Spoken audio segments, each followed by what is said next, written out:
안녕하세요. 꿀팁과 노하우를 알려드리는 안센입니다. 이번 시간에 알려드릴 스케치업 루비는요, 엑시스 툴이라고 하는 루비이고요. 말 그대로 축에 대한 부분을 다루는 루비라고 보시면 될 것 같습니다. 자, 이 루비 같은 경우에는 무료이고요. 1.32 버전이 최종 버전입니다. 그리고 사용 가능한 버전은 스케치업 6버전부터 스케치업 2022까지 모두 사용이 가능하고요. OS는 맥과 윈도우 모두 가능하고요. 제작자는 탐탐이라고 하는 사람입니다. 이 루비에 대한 간단한 설명은 이렇게 드리고요. 바로 사용하는 방법에 대해서 설명을 드리도록 하겠습니다. 이렇게 네모를 그려서 박스를 이렇게 쳐서 트리플 클릭한 다음에 오른쪽 버튼 메이크 그룹 이렇게 해주면은 그룹이나 컴포넌트를 하게 되면은 이 안으로 더블 클릭해서 들어갈 수가 있잖아요. 더블 클릭해서 들어갔을 때 여기 지금 XY Z축이 되는 원점이 보이시죠? 이 원점을 이동시켜주는 그러한 루비라고 생각을 하시면 되고요. 이따가 예로 들 거긴 한데 이 아파트도 보면은 여기 이 아파트가 이제 사선으로 되어 있는 아파트가 있잖아요. 요거 원점 같은 경우에는 보통 전체적인 틀 안에 여기 부분이 원점이 됩니다. 그래서 보시면 이렇게 원점이 되는 부분이 보이시죠? 자, 이렇게 해서 보통의 경우가 이런 두 가지 정도나 뭐 조금 다를 수도 있겠지만 이렇게 원점이 잡히게 됩니다. 자, 그리고 바로 엑시스 툴에 대해서 설명을 드릴게요. 여기 익스텐션스에서 보시면 엑시스 툴에 세트 오리진을 눌러주시면 되고요.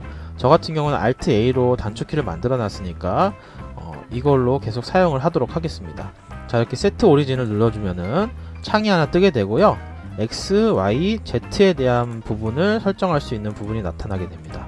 이 빨간 선이 X축, 그 다음에 초록선이 Y축, 파란 선이 Z축이라고 보시면 됩니다. 자, 보시면은 X축 레프트는 여기, 그 다음에 센터는 여기 가운데 부분이라고 보시면 되고요. 라이트 같은 경우는 맨 끝에 부분이라고 보시면 될 것 같습니다. Y도 마찬가지로 프론트는 여기 맨 처음 부분이라고 보시면 되고요. 그 다음에 센터 부분은 여기 가운데, 마지막으로 백은 이 뒤쪽이라고 생각하시면 될 것 같습니다. Z축도 마찬가지겠죠. 탑은 맨 위에고요. 그 다음에 센터는 요 가운데, 그리고 바텀은 맨 아래라고 보시면 될 것 같습니다. 예로 들어서 이 박스의 원점을 요 탑 부분, 가운데 부분으로 해주고 싶다 했을 때 요거를 사용하셔서 센터, 탑으로 해주면 여기로 위치 이동이 되겠죠. 이렇게 더블 클릭했을 때 요 박스의 가운데 윗부분이 원점이 되는, 이렇게 변경이 되는 부분이라고 보시면 될 것 같고요. 이렇게 해서 원점을 이동시켜주는 이러한 기능이 되고요. 이거를 왜 사용하느냐에 대한 질문을 하실 수가 있어요. 사용하는 이유는 드랍 GC랑 연동성이 굉장히 좋기 때문에 설명을 드리는 거고요. 이 부분에 대해서는 콘타 만들기 2편이죠. 거기에 설명을 좀 자세하게 해드리긴 했어요. 영상 좀 뒷부분에 설명이 되어 있는데 이거에 대한 질문을 많이 하셔가지고 이걸로 영상을 따로 제작해드리는 거라고 보시면 될 것 같아요. 자, 이 보시면은 나무를 3D 웨어하우스에서 다운을 받았는데 여기서 더블 클릭해서 보시면 원점이 이렇게 나무 가운데에 있으면 너무 좋은데 보통 다운을 받게 되면은, 자, 보시면 레프트, 프론트, 바텀. 자, 보통의 경우가 이런 위치에 있어요. 이런 위치거나 뭐 이런 위치거나 이런 모델링의 전체적인 부분 중에 맨 원점이 되는 부분으로 보통 만들어지게 되거든요. 그래서 보시면은, 자, 이거를 한번 다시 바꿔볼게요. 라이트, 백으로 바꿔보면은 여기 지금 원점이 이렇게 위치가 바뀌게 됐죠. 자, 이렇게 해서 드랍 GC를 하게 되면은 이 원점을 기준으로 해서 떨어지는 부분까지만 떨어지게 됩니다. 이 모델링이. 그래서 보면은, 자, 전체적으로 잡고 오른쪽 버튼 드랍 GC를 해주시게 되면은, 자, 이게 원점이 지금 여기 있기 때문에 다시 켜주시면은 옆에서 봤을 때 이렇게 남게 되는 거죠. 그래서 원점은 여기 있는데 여기까지만 모델링이 내려가고 지금 아직 이만큼에 대한 부분이 덜 내려가는 것을 볼 수가 있습니다. 그렇게 해서 이 원점을 보통 센터, 바텀으로 설정하신 다음에 드랍 GC를 사용하시는 게 제일 좋습니다. 자, 일단 다시 한번 해볼게요. 위로 올렸을 때 전체적으로 잡고 그 다음에 그 엑시스 툴을 해준 다음에 센터, 바텀을 해주시게 되면은 더블 클릭했을 때 이 나무의 가운데쯤으로 이렇게 위치가 이동이 되게 됩니다. 그래서 보시면 전체적으로 잡고 드랍 GC를 해주게 되면은 아까 전과 다르게 지금 보시면 이 부분이랑 거의 지금 맞닿아 있죠. 여기가 이렇게 되는 거라고 보시면 되고요. 건물도 마찬가지로 생각하시면 돼요. 건물 같은 경우에도 아까 제가 설명을 드렸던 부분으로 예를 들어 드릴게요. 자, 이 건물 같은 경우에 더블 클릭했을 때 원점이 여기 있죠. 요거를 드랍 GC로 내려준다 했을 때 어떤 문제가 생기냐면요. 자, 보시면은 제대로 내려간 것 같지만 살짝 덜 내려갔죠. 더블 클릭했을 때 이 원점이 여기 있기 때문에 나는 여기까지밖에 안 내려줄 거야 라는 인식을 하게 됩니다. 그렇기 때문에 얘가 다 못 내려가고 이렇게 떠 있는 상태가 되는 거죠. 이렇게 지금 떠 있는 상태가 보이시죠? 이렇게 떠 있는 상태가 돼서 이런 부분에서 있어서는 건물을 내려줄 때 엑시스 툴과 드랍 GC를 같이 합쳐서 사용하셔야 되는 부분이라고 보시면 됩니다.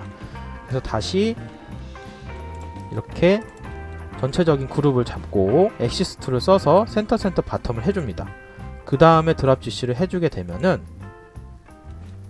아까 아파트 부분도 예를 들어서 보여드릴게요. 자, 보이시죠? 지금 제대로 다 내려간 게 보이시죠?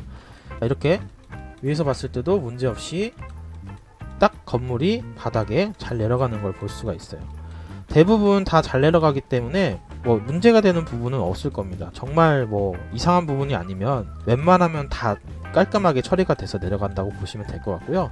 이렇게 계단 등고했을 때는 이런 처리가 가능한데 요거 같은 경우에는 문제가 좀 있을 수 있어요. 만약에 제가 요걸 한번 먼저 내려볼게요. 엑시스 툴을 센터 바텀 한 다음에 드랍 GC를 해주게 되면은 자, 보시면 이게 살짝 떠 있는 게 보이시죠? 자, 이 보시면 원점이 여기 있기 때문에 얘가 약간 아직 원점이 여기 있고 바닥은 여기 있기 때문에 조금 덜 내려가는 걸 볼 수가 있어요. 자, 이렇게 돼서 덜 내려가기 때문에 이 건물이 이렇게 있잖아요. 그리고 이 아래로 미리 푸시를 해준 다음에 드랍 GC를 하셔야 되는 겁니다. 요 부분 보이시죠? 이렇게 색칠된 부분, 이렇게 색칠된 부분을 푸시를 밑으로 미리 해준 다음에 드랍 GC를 해주면 됩니다. 자, 그래서 보시면 제가 하는 방법을 다시 차근차근 설명을 드릴게요. 자, 요 이렇게 경사지에 드랍 GC를 해줄 때는 카메라에서 패러럴 프로젝션을 해준 다음에 여기 그 기본적인 루비 중에 뷰 루비가 있는데 요거를 프론트를 해줍니다. 그렇게 되면은 이게 지금 정면으로 정확히 보는 상태라고 볼 수가 있죠, 건물을. 그런 다음에 이렇게 정면뷰가 된 상태에서 제가 영상에 알려드렸던 스트레치 바이 에리어라는 기능을 사용하시면은 아까 전에 건물 기준으로 해서 마이너스로 조금 더 푸시를 할 수 있게 됩니다. 자, 눌러주시고 나서 전체적인 걸 잡아줍니다. 딱 1층 정도에 걸치도록 느낌이 그 정도에 걸치도록만 잡아주시게 되면은 이렇게 밑에 부분에 모든 부분이 잡히게 되고요. 이 상태로 Z축으로 내려주시기만 하면 됩니다. 뭐 얼만큼 내리셔도 상관없는데 저는 그냥 만 정도만 내릴게요. 내려주면은 이렇게 원래 기준에서부터 많이 내려간 걸 볼 수 있습니다. 자, 이렇게 하고 나서 전체적인 걸 잡고 엑시스 툴로 센터 바텀을 해줍니다. 그런 다음에 드랍 GC를 해주게 되면은 자, 이렇게 드랍 GC를 해주게 되면은 건물이 내려갔는데 보시면은 건물이 덜 내려간 게 보이시죠? 이렇게 여기 보면 원점이 이 부분인데 덜 내려간 부분이 있기 때문에 지금 공중에 떠 있는 것처럼 보이게 되거든요. 요거를 전체적인 걸 아까 제가 만을 마이너스 했기 때문에 Z 값을 만으로 내려주게 될 겁니다. 자, 이렇게 해서 1.만 내려주게 되면은 건물이 모두 제대로 이렇게 박혀 있는 거에 보이시죠? 자, 이런 식으로 하셔서 엑시스 툴과 드랍 GC를 잘 사용하시면 되는 겁니다. 자, 이렇게 해서 간단하게 엑시스 툴에 대한 설명을 드렸고요. 드랍 GC를 같이 겸해서 설명을 드렸습니다. 영상 시청해 주셔서 감사드리고 구독과 좋아요, 알림 설정까지 부탁드리도록 하겠습니다. 감사합니다.